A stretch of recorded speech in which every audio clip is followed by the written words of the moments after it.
With today's technology, the classroom can get pretty distracting.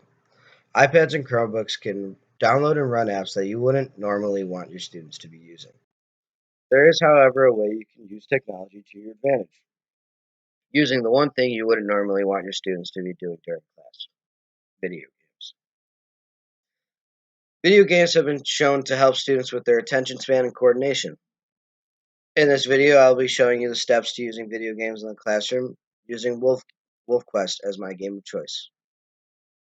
Wolf Quest is a game where you try to survive as the leader of a pack of wolves.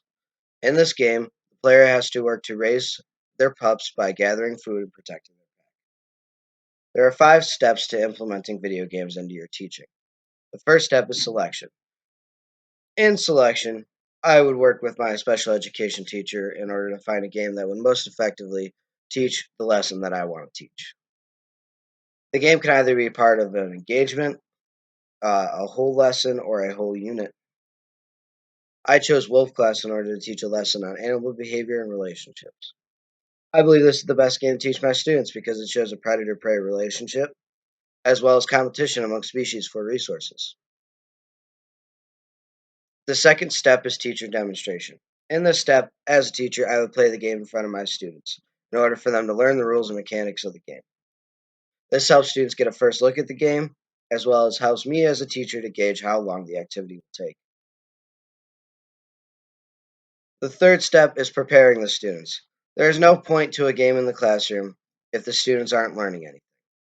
In this step, as a teacher, I would have a worksheet or a series of questions for the students to answer before and while they play the game.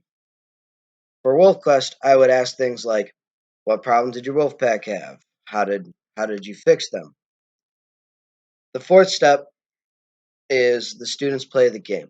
This step is pretty self-explanatory. As a teacher, I would walk around the classroom and make sure students were playing the game as well as answering the questions. Um, I would also work to help fix any problems students may be having with the game or things of the like. The last step is the debrief.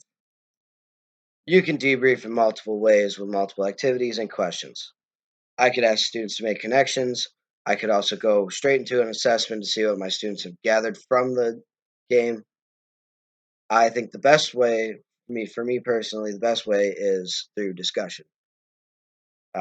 Getting them to talk about, what troubles they had, and trying to get them to connect it to the video game and connect it to the natural world.